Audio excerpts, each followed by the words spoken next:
Hey there, I'm Chaz, and this is Con, and this is our review of the Brooks Hyperion Max 3. Big shoe. Specs and features for the Brooks Hyperion Max 3.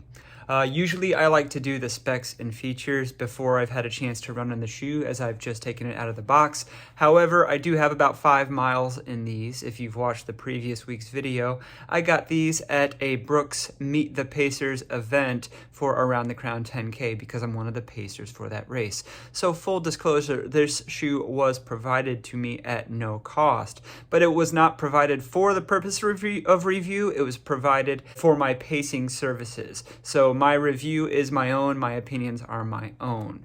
Okay, so having run a few miles in this, I do have a little bit of context, but let me give you the specs. There's about 45 millimeters of stack height in the heel, and there's a reported 6 millimeter drop, so that would give us about 39. Different sources say different things. That seems to be the most generally agreed upon figure. As far as what that stack is made of, it is a dual density midsole with a plastic plate in the middle. On the top, we have DNA Gold, which is Brooks' PIBA midsole, and it is actually a supercritical PIBA. It's what they use in the Hyperion Elite 4 PB and in the Hyperion Elite 5. On the bottom is DNA Flash, which is what Brooks uses in the regular non-Max Hyperion line and in the Hyperion Max 2, the previous version of this. And it's one of the more firm but responsible supercritical EVAs, but it does feel like there's a little bit of give to this, having run in it a little bit. And we have the plastic plate, which you can see through this medial cutout, and there's also a little wing on the medial side, which I imagine adds a little bit of the stability, which it kind of needs since we are missing that little cutout right there. That's what the stack is made of. It makes for a beefy midsole, and that's a lot of the weight of the shoe. I'll talk about the weight in a little bit. The outsole seems pretty substantial. It seems like the same rubber they've been using on the Hyperion line. And yeah, I only have 5 dry miles in it, but it looks like it's going to be pretty protective. It certainly seems grippy enough. Not much to say about the outsole right now, but you can see it. It's in green. There you go. Plenty of exposed foam, but I don't think that's going to be a problem, since exposed foam through the midfoot usually is not a problem. The upper is a weird one. Well, it's a weird one for me. It's comfortable, but it is definitely, you can tell that the tongue is integrated. It's almost like a one-piece upper. It really is one piece, even though it looks like it's two-piece. It's like it is gusseted, but really the gussets are just part of the greater booty fit, if you can see the green on the inside there. It really is like putting on a really, really thick sock. So this pull tab, I get a lot of use out of, as well as, you know, the material at the top of the tongue here. Once you get your foot into it, it really kind of hugs your foot. I think it's a very generous fit. It's a very true to size fit, and it's not overly snug. But it is a lot of upper for a shoe that is intended for quicker paces. You cannot see it, but you can certainly feel some rigidity in the heel counter there. You can hear it, but it's more like a really thick plastic underlay. It doesn't bother the Achilles or anything up here. Everything else is pretty flexible. It's actually pretty airy and see-through right here, but the rest of the upper is pretty thick. The laces are okay. They're not overly thick or not overly thin. They're really like the laces that originally came on the Puma DV8 Nitro Elite 3, which I ended up replacing because they soaked up a lot of water. In this shoe, I don't think I'm going to end up replacing the laces. It's not like I need the sawtooth laces, but I do miss those laces. All of this comes in at a hefty package. For my left shoe, US men's size 9.5, it came in at 287 grams, which is 10.1 ounces. The right shoe is 293 grams, which is 10.3 ounces. So I don't think this is a shoe I'm going to be using for a lot of quick reps. We'll see. I still need to do a shoe off, but I still think it can go quick. I think this is going to end up being a long run shoe for me. I am going to take it on my long run tomorrow. I just did my first run in it today at the Meet the Pacers event, and we'll see how it does on the long run and how it does on some workouts throughout the week. All right, we'll see you guys on the road. It's Long Run Sunday. I'm probably going to get about 16 or 17 miles in today. And I am running in the Brooks Hyperion Max 3. Just getting a couple miles in before I meet the rest of the group. Yeah, we should have a good long run test for this shoe today. So Anthony, got a rock stuck in his Hyperion Max 3 right there. It wasn't there for a while. All right, 2 hours and 20 minutes on foot in the Brooks Hyperion Max 3. Almost 17 miles, so mostly at a base pace. I think we might have picked it up a little bit in the last kilometer, 3/4 of a mile or so, but nothing approaching what I would call a race pace. This is also the end of a 70+ mile week for me. So yeah, long run test done. I definitely think that these are mileage hogs. They are long run shoes, but you definitely still feel how much shoe you're wearing at the end of a 2+ hour run. They're not lightweight by any means. For that reason, if I were doing a long run with some pace added in, I would add these. Maybe if I were doing, 15 to 20 miles and maybe 4 to 6 of those miles were at something approaching half marathon pace. I don't know if I'd go much faster, but if I were doing something where it was like a 14 to 16 mile run, but most of it was at pace, I probably wouldn't wear the shoe. It doesn't punish me or penalize me as much as the Skyward X does, but I would probably want something a little bit more svelte and race ready than this shoe. I would probably wear something like the Tier Valkyrie Speedworks or something instead of that. But these certainly are gonna last for a while. They feel very beefy, very well constructed, not quite as bouncy and forgiving as one might think, but I'm what Andrew Poza might call a short king. If I were a little bit bigger of a guy like Joanna Wamala or Anthony, who runs with me, is about Joanna's size. If I were taller than 6 feet and push in 165 pounds and ran with power rather than with a pitter patter, then I might activate this shoe a little bit more. I'm talking a lot. I'll save some for the shoe off in the shoe talk. Good morning, it's Wednesday. It's about 4:40 in the morning, which is earlier even than I usually run. But I'm gonna head into Davidson and I'm gonna do a hilly 8-mile route at kind of an up-tempo pace in the Brooks Hyperion Max 3. This is a route I like to do to train for the Blue Ridge Relay. I don't often do that relay, but I'm on an ultra team and I should be doing it early in the morning and on tired legs, because that's more like what I'd be doing for some of the Blue Ridge Relay legs. So I'm gonna see how this shoe performs at it. Okay, 8 miles done, more like 8.18 miles done, hilly miles in the Hyperion Max 3. So I did this route last week, actually about 5 days ago, in the Hoka Cielo X1 2.0, because that might be one of my race shoes. And yeah, that shoe of course felt faster because it's a race shoe, but it definitely felt less stable. These are more stable. However, I felt the penalty on the uphills. I chose this route because it has some nice long climbs. And this is it's a 290 gram shoe. So I'm feeling that on the uphills, and as thick as the midsole is, sorry, loud truck.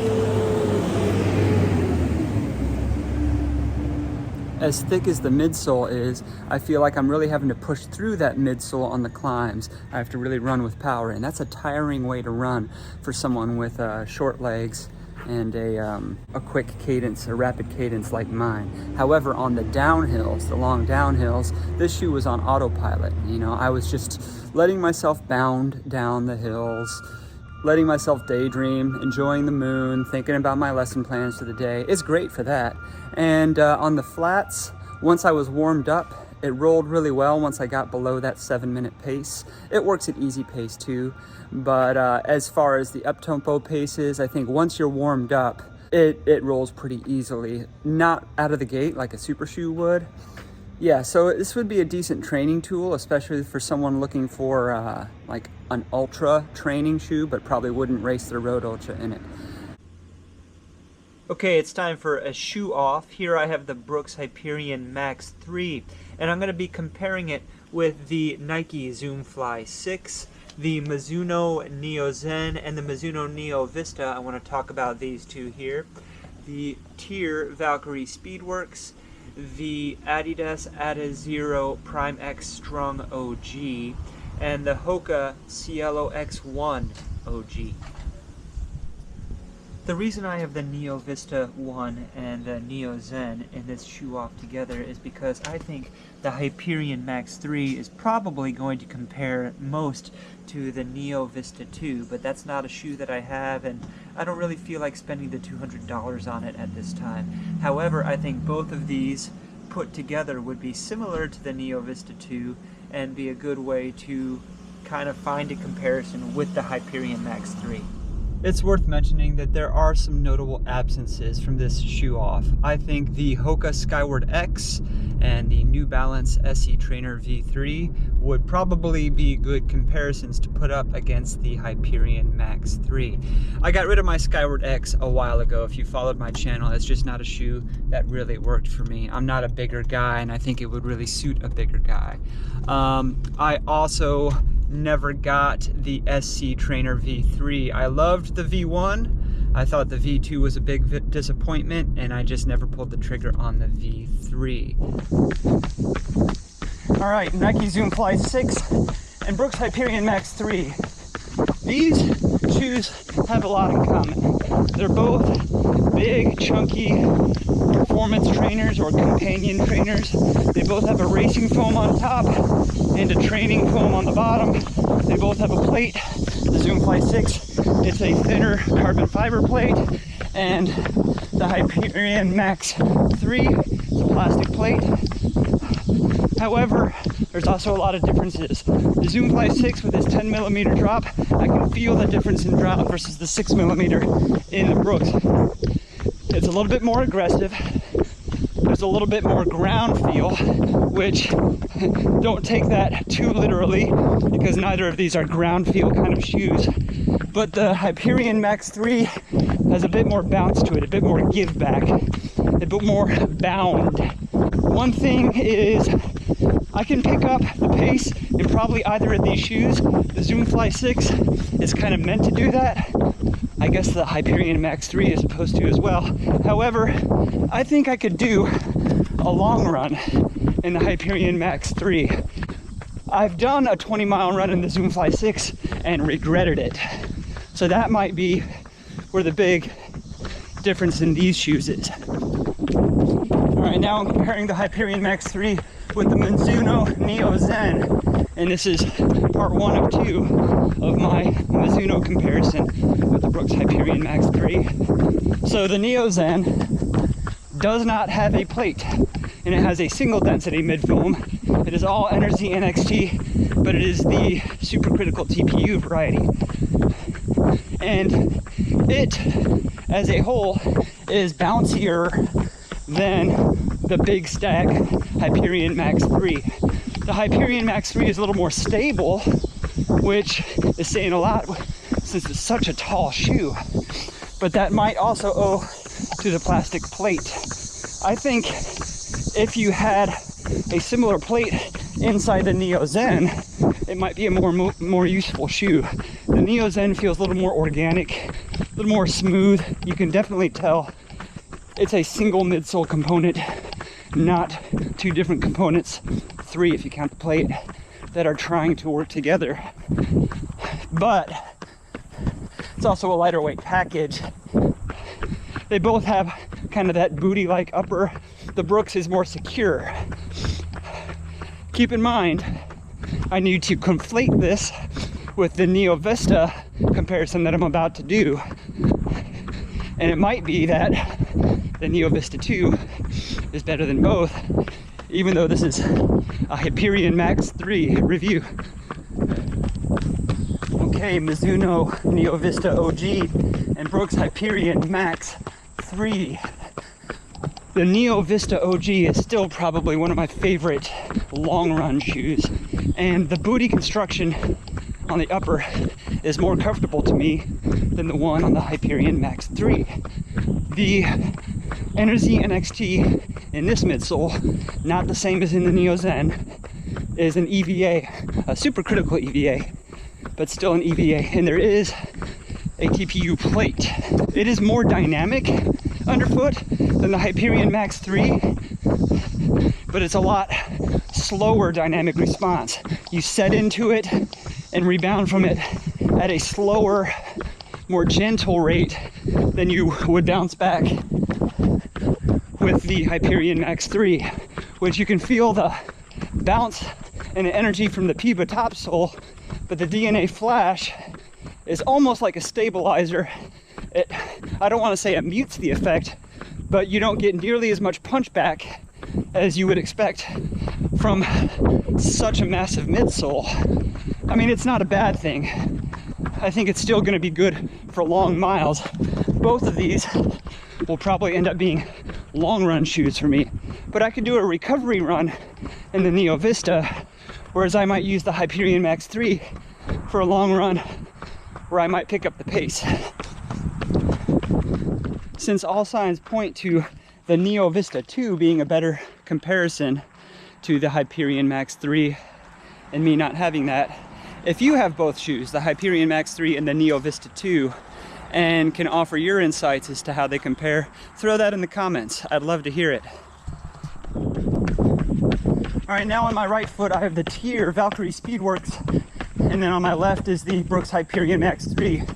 The Valkyrie Speedworks, of all the companion trainers, the super trainers, I think this is the best, or at least my favorite, out of those purpose-built for that role. I think it's better than any Saucony Endorphin Speed iteration. It's important to note, it is not a low stack shoe. It's 40 millimeters in the heel, 34 in the forefoot, but next to the Hyperion Max 3, it feels like a Kinvara. Not a Kinvara Pro even, like a Kinvara. It feels low to the ground. And now, comparing these side by side, I'm really starting to feel some more of that deep midsole response from the Brooks Hyperion Max 3. I still think the Valkyrie Speedworks is a better companion trainer, a better speed day trainer. And if I were doing a tempo run or a longer midweek workout with tempo intervals or mixed pace intervals, I would reach for the Valkyrie Speedworks, maybe even over the Valkyrie Carbon Elite. But for a long run, like I've said before, still probably Hyperion Max 3 might be a better choice. All right, now I have the OG Adidas Prime X Strung and the Brooks Hyperion Max 3, and I'm smiling running in these because they're two big fun boys. The Prime X Strung OG is one of the most fun shoes I've ever run in, and most people who have run in it would probably agree with me.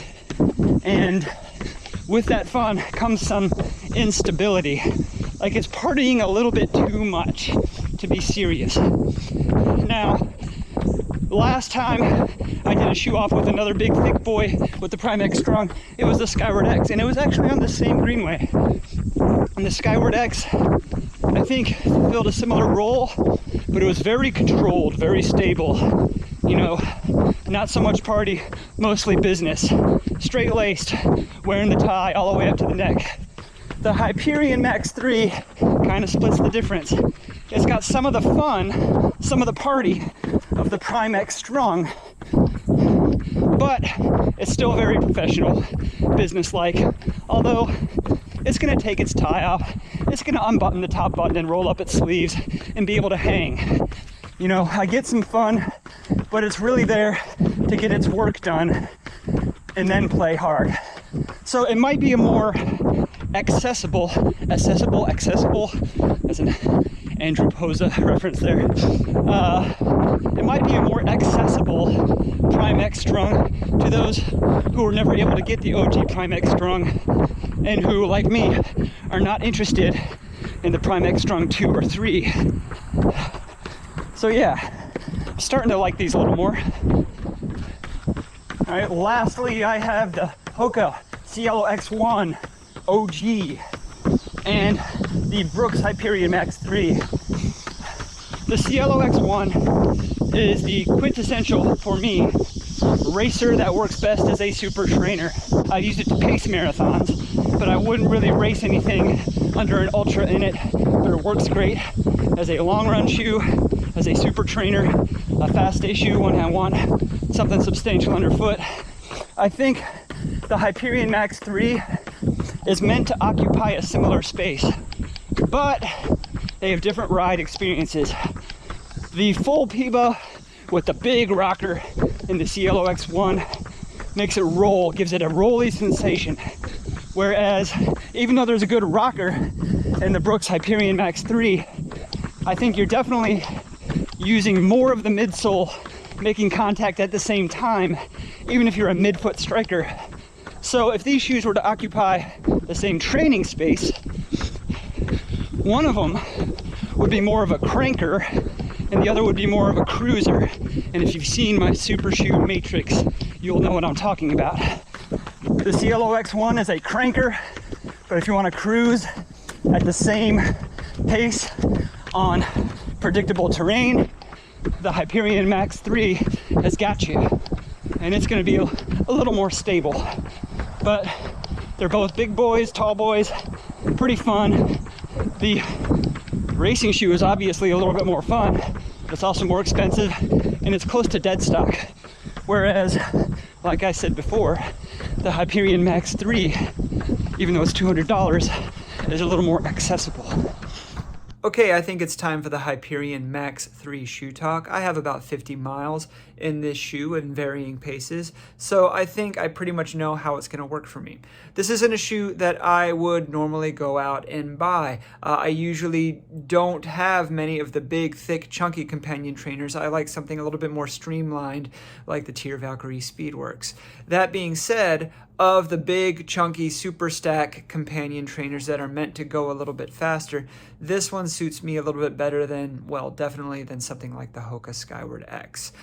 It still is a performance shoe, although I think, as I've said many times in this video, it's going to suit me best for long runs. When I am getting up to a good pace and I have my momentum going, this shoe will roll right along and I'll get a good response from it. It's not really a cranker though. It's not one where I can really get up to speed all that easily, all that quickly. If I were doing a lot of sharp turns, things like that, probably not my choice of shoe, but it is fairly stable for as high as it is. This dual density midsole, the DNA Gold on the top and the DNA Flash V2 on the bottom, they're both pretty good foams in their own right, but I don't know that they have the synergy to work together as well as the designers intended. And you know, the plastic plate does a good job keeping everything stable as well, but I definitely can tell the different responses between the foams, and it seems like they're sometimes at odds with each other. This shoe is an odd mix right in the middle between these two shoes, the Brooks Glycerin Max and the Brooks Hyperion Elite 4 PB, or the Hyperion Elite 5, but I don't have that shoe. This is the racer that I have. And one might think that the Hyperion Max 3 would be a lot closer to the racer because they're both in the Hyperion line. They both have that DNA Gold. But I find use case scenario and response at certain times, even at some easy paces, it seems to be a lot more like the Glycerin Max. Even though there's no DNA Flash in here, it's DNA tuned, and this has two totally different foams. It just seems that there's a lot of crossover between how I personally would use these shoes. Keep that in mind. I am 5'7", 138 pounds. I think that's what, 63 kilos and 1.7 meters for my metric friends. So I'm not a big guy, I'm a small guy, and if I were a bigger guy, I might be able to activate these shoes and get those foams to work together a little bit better. However, the upper is very comfortable, thick and overbuilt for a workout shoe, but very comfortable, which is why, again, this is going to be a long run shoe for me. I'm not going to take it out for my 40-minute runs or for my fast intervals, but I will take it out on long runs. I might take it out on days when I just feel like going a little bit faster than easy. At $200, I don't know if I could recommend paying for that shoe, what many would call a gray zone shoe or a zone 3 type of shoe. If you can get it on discount, maybe. I know the Mizuno Neo Vista 2 is the same price, but I also know that a week or two after this video comes out, ASICS is releasing the Sonic Blast, which is going to have a very similar setup to this kind of shoe, and it will be $20 cheaper in the US, $180. And they will have their Flight Foam Turbo Squared on the top, which is an aliphatic TPU, and then they're going to have their Flight Foam Blast Plus Eco on the bottom, which is going to be their soft training foam. I don't know if I'm going to get that shoe. I didn't have to pay for this one because I'm pacing around the Crown 10K in it, and Brooks provided to me for that purpose. I don't know if I'm going to buy something like the Sonic Blast or the Mega Blast. It would be great to compare those things. We'll see. My birthday's coming up. But that's all I got to say about the Brooks Hyperion Max 3. So don't forget to like, subscribe, ding the bell for notifications, and we'll see you on the next run.